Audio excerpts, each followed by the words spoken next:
Luego, el calor o el frío lo utilizaría. Yo, por ejemplo, os diría que utilizaría calor para recuperar el tejido como tal. Ahora veremos qué ventajas y qué inconvenientes le encuentro.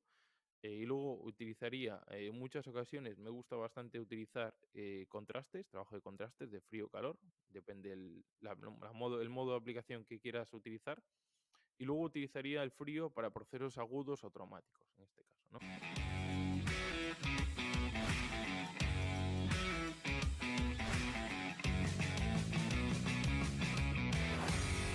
Hola de nuevo, compañeros, ¿cómo estamos? Bienvenidos un día más a un nuevo episodio del podcast de preparación física en baloncesto que llevamos a cabo Álvaro y yo Jaime Capellá y Álvaro de Pedro, y responsables de As Sport. Hoy estaré yo con vosotros, Jaime. Estaré hoy desde el punto de vista de fisioterapeuta y de preparador físico en activo, trabajando actualmente en China, a día de hoy, ¿vale? Entonces trataré de daros una visión combinada desde el punto de vista del fisio y desde el punto de vista del preparador físico, que creo que puede ser interesante para varios de los temas que vamos a tocar, tanto por lo que es tratamiento de lesiones, para recuperación de lesiones, para prevención, etcétera. Entonces, pues vamos allá por una de las secciones que más nos gustan desarrollar, en mi caso por lo menos, y que realmente creo que nutre y creo que es algo que puede ayudar realmente en vuestro día a día, sobre todo porque estáis involucrados al 100% y directamente en la creación y en la consecución de estos objetivos que queremos en este podcast, ¿vale? Entonces, estáis enviando preguntas cada semana y hoy hemos seleccionado tres de ellas. En primer lugar, aparte de dar las gracias por estar ahí, quiero invitaros y animaros a que nos sigáis enviando vuestras preguntas y vuestras dudas que os vayan surgiendo a raíz de vuestra práctica diaria. Los podéis enviar a info@sesport.com o directamente un mensaje en cualquiera de nuestras redes sociales, ¿vale? Entonces trataremos de poner esa pregunta en la lista de espera que tenemos y ahí seleccionaremos cada semana unas para ir grabando el podcast y daros respuesta lo antes posible. Bien, pues hoy vamos a responder la primera pregunta de Víctor Mena, que nos la envía desde Mérida, que nos dice: ¿cuánto tiempo y cuántos días a la semana hay que dedicar para preparar correctamente a nuestros deportistas? Obviamente, esto, como siempre contesto yo, depende del contexto, ¿vale? Yo como buen gallego te voy a decir que depende, ni sube ni baja, ¿no? Entonces, pues creo que es una pregunta muy amplia. Obviamente, lo que he dicho, debemos referirnos al contexto. Creo que podemos comenzar hablando de en qué contexto de formación nos encontramos, si es una formación, por ejemplo, un contexto de formación donde tengamos deportistas jóvenes, que no se encuentre un club de alto rendimiento, donde realmente puedan llegar a entrenar con el primer equipo en alguna ocasión, etcétera, como sería un junior del Real Madrid o de Baskonia, cualquier equipo de Obradoiro, etcétera. Bueno, cualquier equipo que tenga una cantera, pues que esté trabajando para sacar jugadores al primer equipo. Entonces, que ahí cambia el perfil, por ejemplo, ¿no? Entonces, ¿cuántos días podría hacer con el primer equipo? ¿Cuántos días podría hacer con su propio equipo? ¿Compite Campeonato de España? ¿Compite Selección Española? Etcétera. Bueno, ahí sería un perfil de jugadores diferente a un jugador que realmente que esté comenzando en el deporte o que sea de un nivel inferior, ¿no? Entonces, bueno, luego avanzaríamos lo que es el deporte semiprofesional, que creo que en España ahora mismo la situación no es la mejor en este sentido, por los salarios que se pagan. Entonces ahí sí que hay que ser un poco crítico. Pero bueno, muchos jugadores tienen que trabajar, tienen sus respectivos trabajos que complementan después con un pequeño salario, una pequeña ayuda de su participación en cualquier equipo en competiciones de la Federación Española, ¿no? Entonces, bueno, obviamente cambia los casos y cada uno puede ser profesional o no profesional. No solo depende del salario, obviamente hay muchos jugadores que cobran mucho dinero y no pueden ser llamados tan profesionales como otros que cobran menos y son profesionales por el comportamiento y por la dedicación que tienen con su equipo, ¿no? Entonces, bueno, volviendo un poco al tema, luego también tendremos jugadores como que se requieren un trabajo individual, sobre todo el off-season, cuando acaba la pretemporada, pues es un perfil de jugador donde tenemos mayor disponibilidad, ¿no? Es un jugador donde nos ha, por ejemplo, contratado para trabajar con él 2 meses en verano, ¿vale? Pues entonces este jugador está preparado para trabajar a todo lo que nosotros le echemos, todo lo que le demos lo va a aceptar, ¿no? Dentro de unos márgenes adecuados. Entonces ahí sí que tenemos que hablar con él y decirle, mira, vamos a trabajar 5 días a la semana. Vale, ¿lo aceptas? ¿Puedes? Perfecto. Vale, ¿cuántas sesiones hacemos? X sesiones. En un contexto como con el que hablábamos al comienzo, donde solo nos refiramos a jugadores que están en etapa de formación, que tienen colegio por las mañanas, por lo tanto no podemos hacer sesiones de fuerza por las mañanas, salvo casos específicos, pues sí que nos podemos plantear a lo mejor trabajar entre 2 y 3 sesiones semanales. Por ejemplo, para mí sería una exigencia mínima para poder conseguir que mi trabajo tenga los resultados esperados, ¿vale? Si no, creo que con menos de 2 sesiones es muy complicado. Ya con 3 me parecen pocas para poder desarrollar a jugadores, sobre todo jugadores que están en etapa de formación, donde requiere mucho tiempo al principio, ¿vale? Para luego poder ver esos resultados, porque vas a invertir mucho tiempo en desarrollo de técnica de ejercicios, en realmente enseñar hábitos, tratar de instaurar hábitos en esos jugadores, que pues cuando sean mayores y estés en un equipo profesional y te vengan jugadores de cantera, ya vengan con unos hábitos instaurados, ya vengan sabiendo hacer un peso muerto, ya vengan sabiendo trabajar con cargas pesadas o semipesadas y no tengas que detenerte mucho de esto. Pues por eso creo que es importante en etapas de formación invertir mucho tiempo en cuidar a los deportistas en este sentido, en enseñarles y que aprendan a manejar cargas pesadas, por ejemplo. Vale, luego un perfil semiprofesional o profesional. Yo ahí sí que me adaptaría mucho al calendario, depende como eso de los números de partidos, etcétera, que ahora hablaremos un poquito más de la congestión de partidos, cuál sea el calendario, en qué etapa de la pretemporada nos encontremos. Pero en el caso de un equipo semiprofesional, pues lo que decíamos antes, muchas veces los jugadores trabajan todo el día o estudian y los entrenamientos son a última hora del día, a las 8 de la tarde, a las 9, a las 7. Entonces hay que ver ya que cuándo cada uno puede hacer un trabajo. Pero sí ahí me centraría más si es un equipo de Liga EVA, por ejemplo, LED Plata en España, pues que ya son esos, tercera, cuarta división en España, donde no puedes seguramente juntar a todos los jugadores al mismo tiempo en un gimnasio, por diferentes horarios de trabajo o estudios o lo que sea. Entonces sí que, por ejemplo, yo trataría ahí en ese caso de juntar a todos los jugadores mínimo 2 sesiones a la semana para hacer un trabajo muy general donde les sirva a todos y luego de manera individual cada uno complemente con un día más o dos de trabajo individual muy personalizado donde sea la inversa, donde haga un 20% de trabajo general y un 80% de trabajo individual, por ejemplo. Podría ser una solución. ¿Vale? Pero esto es en el hipotético caso, ¿vale? Aquí cada uno tiene su contexto y tiene su forma de trabajar. Esta es mi opinión. Y luego, en el trabajo de donde sería un equipo profesional, donde realmente pues, todos los jugadores están a tu disposición y están a disposición del equipo, donde tú tienes la capacidad para alterar sus horarios de trabajo, porque realmente tú, como preparador físico, vas a poder decir en conjunción con el entrenador, pues este día entrenamos por la mañana y hacemos sesión de fuerza. Al día siguiente hacemos por la mañana sesión de fuerza y luego pista y por la tarde descansan. Vale, pues si estás en ese punto donde tú puedes llegar a organizar las sesiones de entrenamiento de fuerza, yo ahí sí que trataría de meter, dependiendo de cuál sea la etapa de la temporada, perdón, sea pretemporada, sea etapa competitiva, sea una etapa transitoria, etcétera, sea off-season, pues ahí ya tienes que buscar cuál es el trabajo adecuado que tú necesitas, el tiempo adecuado de trabajo que tú necesitas para conseguir los resultados que tú quieres, ¿vale? Entonces ahí sí que intentaría meter siempre en pretemporada entre 3 y 4 sesiones. 3 me parecerían pocas, 4 me parecería que están bien y 5 me parecería que están muy bien.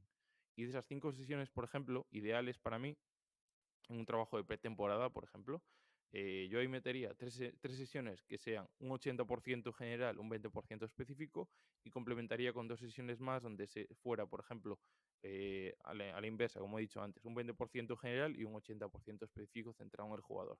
Y siempre a partir de valoraciones y evaluaciones que hemos realizado nuestros jugadores para sacar esas necesidades básicas que cubramos con ese 80% que hemos dicho en esta última sesión, por ejemplo. Y luego voy a hacer un pequeño apunte, que soy un gran defensor del calentamiento, no como un calentamiento o activación, como que se llama comúnmente el calentamiento, pero me gusta más llamarle activación, no solamente como un mero proceso de, venga, que los jugadores se centren, de que hay que ir a entrenar, de que hay que activarse para que el entrenador lo reciba ya al 100%, etcétera. No veamos solo eso, que el proceso está muy bien, pero hay que buscar ponernos objetivos para cada sesión de entrenamiento dentro del propio calentamiento. Es decir, vale que destinemos de 15 minutos, 20 minutos a la activación o al calentamiento con nuestros jugadores cada día, que es mucho, a gota, pues llenamos el vaso. Aquí al final, cada semana, si hacemos 10 sesiones, bueno, 10 sesiones en pretemporada, por ejemplo, estamos hablando de 200 minutos a la semana para mejorar a nuestros jugadores que estamos tirando a la basura si solo hacemos un proceso sencillo, un calentamiento general, unos estiramientos, una activación, una movilidad, tal. No, vamos a buscar objetivos, por lo menos de esos 20 minutos, por lo menos en 15 de esos 20 minutos, vamos a trabajar bien, vamos a darles trabajo de calidad, que les sirvan para mejorar cada día y que sin darse cuenta, cuando han ido absorbiendo esos conceptos que tú les has ido introduciendo, sin darse cuenta, llegan a conseguir objetivos de rendimiento o de prevención de lesiones, etcétera, ¿vale? Entonces ahí sí que un apunte que quería hacer, que para mí resulta muy importante. Y ahí es donde podemos introducir el complemento a las sesiones individuales que hablábamos anteriormente del trabajo de fuerza, ¿vale? Entonces ahí sí que buscaría hacer un pequeño complemento que sirva como para cubrir el déficit en los equipos en los que no podamos hacer todas las sesiones que realmente nos gustaría, ¿vale? En el caso, por ejemplo, de un equipo semiprofesional, donde en el calentamiento pues tú estés presente y puedas hacer un poquito de trabajo antes de calentar o empezar un poquito antes la sesión, ¿vale? En caso de, por ejemplo, un jugador que su equipo de Liga EVA o de Plata o lo que sea, pues tenga que entrenar a las 8 de la tarde porque no hay pista antes o porque los jugadores trabajan o estudian, tal, pues sí, podemos citarlos un poquito antes y hacer ese trabajo complementario. ¿Vale? Entonces, hasta ahí es donde me gustaría, es lo que me gustaría compartir contigo, contestarle a Víctor, que nos ha enviado esta pregunta desde Mérida, y espero haberle contestado. Como siempre, si tenéis alguna duda, que seguramente la habrá, quieres aportar algo más, ya sabéis dónde encontrarnos, podéis dejarnos vuestras opiniones y trataremos de comentarlas en el siguiente episodio. Y ahora vamos a ver una segunda pregunta que hemos escogido, que nos llega desde Argentina, de nuestro amigo Octavio, que nos pregunta por los trabajos de fuerza post partido, recuperación o estímulo de fuerza. Bien, en este caso tendríamos que preguntarnos cuándo es el siguiente partido, ¿no? ¿Cuál es el siguiente día de partido? En mi opinión, debemos por lo menos respetar esas 48 horas unas 48 horas de recuperación, donde el jugador que ha jugado, ha disputado muchos minutos, ha tenido una alta participación antes de 48 horas, esos niveles de fatiga vamos a tener que centrarnos mucho más en recuperar que realmente buscar un perfeccionamiento y una potenciación del rendimiento. Si podemos buscar ambos, estupendo, pero tenemos que buscar primero en proteger al jugador, en mi opinión, ¿vale? No sirve de nada potenciar a un jugador que está lesionado. Ahora mismo no debemos centrarnos, para mí, uno de los puntos más importantes de nuestra profesión es buscar el tema preventivo a través del control de la carga, de la estrategia de recuperación, etcétera. Y luego, pues no me fijaría, por ejemplo, en la distribución de los minutos de juego y la percepción de dolor muscular post partido de ese jugador. Podemos preguntarle al jugador, yo lo suelo hacer con mis deportistas y creo que es algo que no cuesta mucho hacerlo, es barato, ¿vale? Solamente hay que preguntar, que es preguntarles por lo que sería realmente una percepción subjetiva del esfuerzo, pero aplicada al dolor muscular o a la sensación muscular de fatiga, ¿vale? Por ejemplo, cuando acaba el partido le puedes preguntar a un jugador, oye, ¿cómo te sientes a nivel de dolor muscular? ¿Cómo te encuentres de fatiga muscular? Te dice, mira, pues ahora mismo acabo de terminar el partido, he jugado 30 minutos, que ya es mucho, o 20 minutos y te digo un 9, por ejemplo. Tú dices, "Oh, vale, vale, un 9", y apuntas. ¿Dónde? Pues mira, en el isquiotibial de la pierna izquierda. Si te dice bien, o te dice la pierna izquierda, o un gemelo, o etcétera, ¿vale? Lo que sea. Entonces, esa es información que debemos ir recabando. Y luego, atender a la distribución de los minutos de juego. Con esto me refiero no solo a cuántos minutos ha jugado en ese partido, sino, por ejemplo, podemos llevar una media de los últimos 5 partidos, si han sido un partido semanal, por ejemplo, o 3 partidos, o 2 partidos, los 2 últimos partidos de hace 2 semanas, eh, cuántos minutos ha jugado de media, y en ese último partido, cuánto ha superado la media o en qué porcentaje, en qué medida ha estado por debajo de la media. Entonces ahí nos puede dar una información de ese jugador si puede tener unos niveles de fatiga alto o no, o puede estar en un estado de entrenamiento donde eso ya no le suponga una carga tan alta y la percepción del esfuerzo sea menor, o la percepción del dolor muscular también sea menor. Entonces sí que nos podemos focalizar en darle un trabajo más de estímulo de fuerza que de recuperación, o podemos hacer ambos. Entonces aquí muchas veces yo me referiría al concepto de ecualizador, que siempre hablamos Álvaro y yo, que lo explica siempre Álvaro muy bien, donde pones más o pones menos, quitas o pones en función del estado del jugador. Yo te diría que aquí, pues, coges el ecualizador, lo mueves un poco para arriba para darle recuperación, o para abajo para darle potenciación muscular, o para darle un estímulo de fuerza. Entonces, el punto medio sería el punto en el que un jugador, pues, ha jugado minutos, 25 minutos, por ejemplo, y su media de los últimos 3 partidos, las últimas 3 semanas, jugando un partido semanal, está más o menos por ahí, está un minuto arriba, un minuto abajo, puede ser un 5% más o un 10%, 2, 3 minutos más. Me parece que está a un punto donde puede recuperar bien, no es tan necesario hacer estrategias únicamente de recuperación y sí permite o acepta un trabajo de fuerza, de potenciación muscular. Yo, por experiencia propia, a mi día de hoy, aquí en China, trabajando con jugadores que juegan muchos minutos, en los que voy a centrarme ahora para poner este ejemplo, en un jugador americano, por ejemplo, en nuestro equipo, que suele ser la referencia del equipo, que está en pista muchos minutos, solo puede haber un americano en pista, nosotros en nuestro equipo tenemos dos. Uno de ellos, que es un escolta, un base escolta, juega en torno a 40-43 minutos por partido, ¿vale? En partidos de 48 minutos. Aquí en mi liga jugamos cuartos de 12 minutos, estilo NBA, aunque el baloncesto FIBA es un caso un poco especial.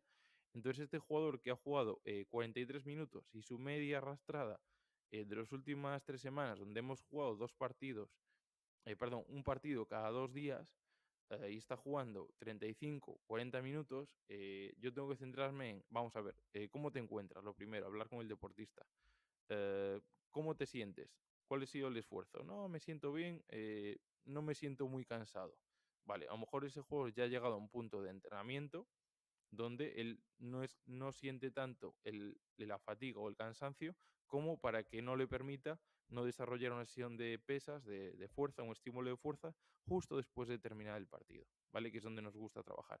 Entonces yo en ese caso, si el jugador me dice que adelante, eh, que él se siente incluso con algo de energía todavía para levantar pesado, pues vale, por mí no me metería tampoco en cargas muy pesadas, pero sí me metería en cargas más orientadas a más cargas submáximas, orientadas a trabajo de hipertrofia, que me den esa ventana de trabajo donde no me suponga una fatiga excesiva para el día siguiente, pero sí nos permitan seguir construyendo el rendimiento del jugador y hacer un jugador mejor cada día.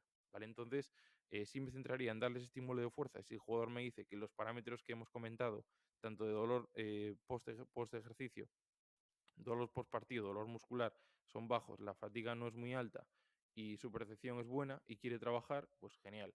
Si los minutos que ha ido jugando encima están por debajo de la media que viene arrastrando en los últimos partidos, pues más razón aún. Entonces yo ahí me centraría en darle un estímulo muscular. Y en recuperación le diría, pues por ejemplo, si quiere trabajar por su cuenta en su habitación con un foam roller, un roller de espuma y hacer algo de liberación miofascial, etcétera, que nunca viene de más, pues bueno, pues me parece correcto, ¿vale? No, ahí no voy a decirle nada. Luego hablaremos más adelante si le pondría hielo o no, si aplicaría frío o aplicaría calor, etcétera. Bueno, sería otro tema que comentaremos en la siguiente pregunta. Entonces, bueno, aquí como ves, es un tema muy, muy complejo y creo que no es sencillo de contestar una palabra, pero creo que me gustaría cómo se siente el deportista justo después del partido y si nos da esa oportunidad de trabajar, ¿vale? Y luego me ajustaría a cuándo es el siguiente partido, ¿vale? Y cómo es el día de descanso, el día siguiente o los 2 días siguientes. En mi caso, como hemos dicho, muchas veces me encuentro con que en cuanto a la clasificación que utilizo yo para organizar los microciclos de semana en semana, yo me organizo en MD más 1, MD menos 1, MD más 2, MD menos 2, etcétera, lo que sea. Cada uno tiene su nomenclatura. Sí, por ejemplo, mis partidos aquí en China han sido MD más 1, MD menos 1. Quiere decir que el día siguiente a jugar es el día previo a jugar otro partido. Entonces, al principio era, pues, ¿cómo manejo esto? Entonces, ahí ya es cuando atiendes a parámetros que, como los que hemos explicado antes, sobre todo, es donde he cambiado la estrategia. En lugar de hacerlo la mañana siguiente al partido, por ejemplo, prefiero que los jugadores descansen la mañana siguiente y trabajen ese estímulo de fuerza justo después del partido. Y la mañana siguiente se centren en recuperar. ¿vale? Entonces yo creo que hasta aquí creo que queda por contestar esta cuestión y enviamos la respuesta a Argentina. Así que espero que haya quedado clara. Bien, y vamos a responder ahora a una tercera pregunta que nos envía Ricardo desde Madrid y nos habla, en lesiones de tobillo, frío o calor. Yo cuando he leído esta pregunta he dicho, puf, no sé si escoger esta o saltar a la siguiente y que me ayude a para en el siguiente episodio. Pero es que no es fácil, porque frío o calor, esto es un tema complejo y más siendo oficio. Aquí creo que no me llegaría un capítulo o un episodio para responderos a esta pregunta. Yo aquí empezaría por comentarlo de alguna manera, si es una lesión aguda o una lesión crónica, por ejemplo, ¿no? En caso de que sea una lesión de tobillo que acaba de suceder, pues estabas en el partido, eres entrenador o eres preparador físico y tu jugador acaba de pisar a otro y se acaba de ir el tobillo, se le acaba de doblar el tobillo, pues obviamente es una lesión aguda donde sí veo adecuado aplicar hielo, ¿vale? Comentaremos más adelante por qué sí, por qué no, pues las ventajas y las desventajas de cada una de las aplicaciones de frío o de calor. Bien, entonces, hablando un poco, para dar un poco de contexto a esto, una base, entendemos por lesión aguda, en mi caso entendemos por lesión aguda, esa lesión que acaba de suceder o que tiene una duración menor a 48, 72 horas, por ejemplo, ¿no? Cuando algo acaba de ocurrir o todavía nos encontramos en fase inflamatoria o en fase donde el jugador o el paciente o lo que sea, en nuestro caso nuestros jugadores, esté todavía convaleciente o tenga cierto dolor, tenga inflamación, tenga etcétera, ¿vale? Y luego una lesión crónica nos orientaría más a una temporalidad de 2, 3 meses. Aquí hablaría más, no tanto una lesión, porque podemos decir 2, 3 meses, claro, es que un cruzado anterior es una lesión crónica. Bueno, es una recuperación. La lesión ya la ha tenido cuando se ha roto el ligamento cruzado anterior o el menisco, o etcétera. Lesiones de larga duración, pues ya estamos hablando de 2, 3, 4, 5, 6, 7, 8, 9, 10 meses. Ya no estamos considerando una lesión crónica, que realmente sí podría serlo, ¿no? Por todas las adaptaciones que hay que volver a conseguir en el jugador, por todo lo que se ha alterado en el deportista, etcétera. De alguna manera, vale, sí puede ser una lesión crónica. Pero yo en este caso me voy a referir para la aplicación de frío o calor, lesiones de tipo crónico, donde son algo que se enquista, es decir, una lesión rebelde, ¿vale? Para que me entendáis. Pues, por ejemplo, una tendinopatía rebelde, una tendinopatía rotuliana, por ejemplo, o cuadricipital, donde nos dé problemas, que parezca que, bueno, ya estaba mejor, pero me ha vuelto. A mí me ha pasado personalmente en la rodilla izquierda, por ejemplo, de jugar al baloncesto, pues en la rodilla izquierda lo utilizamos más, o sea, el miembro inferior izquierdo lo utilizamos más para saltar los diestros, pues sí, con cierta frecuencia tenía molestia en el tendón rotuliano. Entonces, parecía que me iba bien, y de repente, pues, no se me iba, no se me iba, no se me iba, bueno, ya me pasará, y iban 2 meses y no se me pasaba. Bueno, pues esto es una lesión que os diría de tipo crónico, porque es una lesión rebelde y queda la lata, ¿vale? Podríamos hablar también de fasciopatías plantares, bueno, fascitis plantar, que son lesiones que son muy puñeteras, que dan bastante guerra, y ahí sí me orientaría más a lo que sería una lesión crónica, ¿vale? Luego, el calor o el frío lo utilizaría. Yo, por ejemplo, os diría que utilizaría calor para recuperación, para recuperar el tejido como tal. Ahora veremos qué ventajas y qué inconvenientes le encuentro. Y luego utilizaría, en muchas ocasiones me gusta bastante utilizar contrastes, trabajo de contrastes de frío-calor, depende el modo de aplicación que quieras utilizar. Y luego utilizaría el frío para procesos agudos o traumáticos, en este caso, ¿no? Hablando del frío, pues, ¿qué ventajas le encuentro yo al frío? Creo que es lo más barato y fácil de conseguir.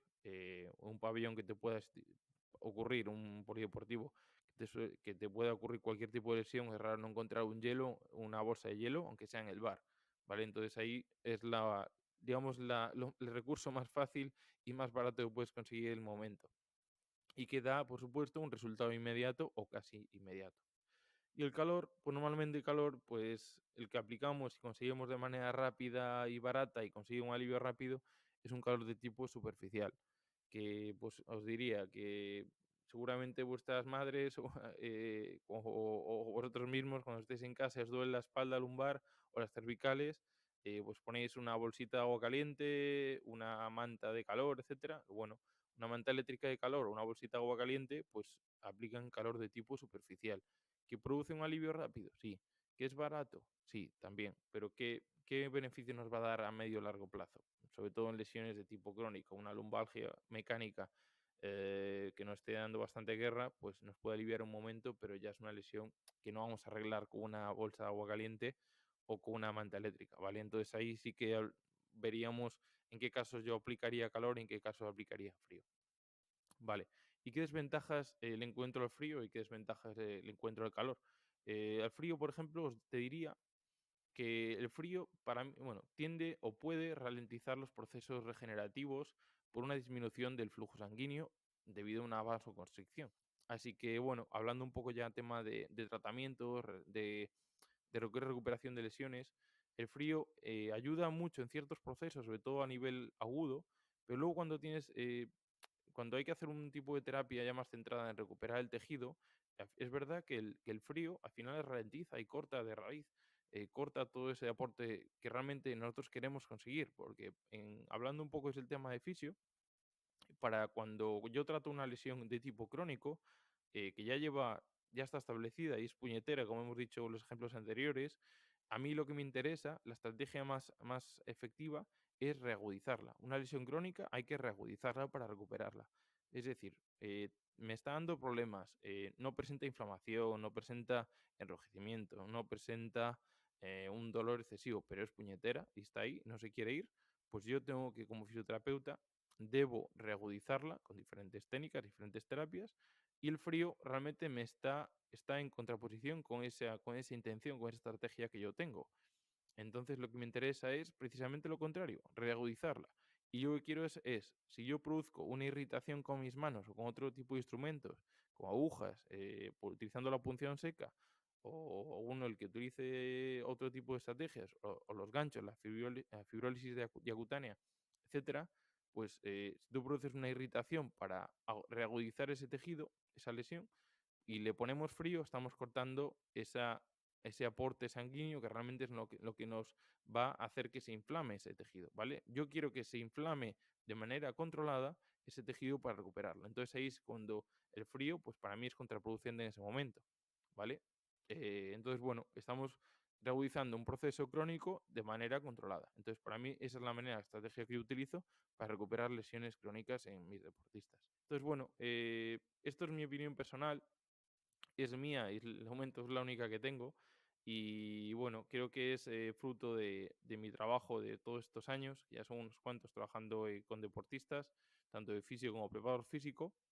Y os diría que, como a modo resumen, que utilizaras en procesos agudos el frío y en procesos crónicos el calor, ¿vale? Y trataréis de evitar de hacer lo contrario. En procesos agudos, no utilizar calor porque vais a producir un momento en de la inflamación del proceso inflamatorio excesivo, y luego que no utilizaréis en procesos crónicos el frío para no retrasar o para no inhibir esas adaptaciones que os interese conseguir para recuperar al jugador.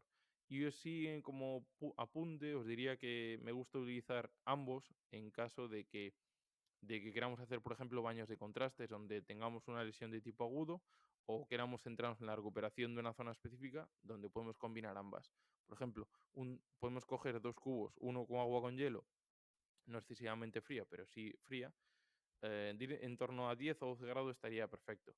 Y luego un cubo con agua caliente donde podamos introducir el tobillo un minuto en uno, un minuto en otro, un minuto en uno, un minuto en otro. Y así durante 10 minutos y podemos hacer trabajar el mecanismo de bombeo donde realmente nos interese pues que los vasos sanguíneos se cierren y se abran para producir un efecto de bombeo y que la sangre se mueva. Entonces ahí sí nos ayudaría tanto en procesos crónicos como para recuperación después de un esfuerzo. Entonces sí que es una estrategia que de vez en cuando me gusta utilizar y no viene de más tenerla en la caja de herramientas, ¿vale? Entonces, bueno, creo que hasta aquí queda respondida esta pregunta. Gracias por estar un día más en el capítulo, en el podcast de preparación física en baloncesto. Y os recuerdo de nuevo que podéis enviar vuestras preguntas a info@sesport.com y estaremos encantados de darles respuesta y seguir creciendo en nuestra profesión. Así que muchas gracias a todos por estar ahí. Es un placer estar con vosotros y me despido un día más. Venga, un abrazo a todos, compañeros. Chao, chao.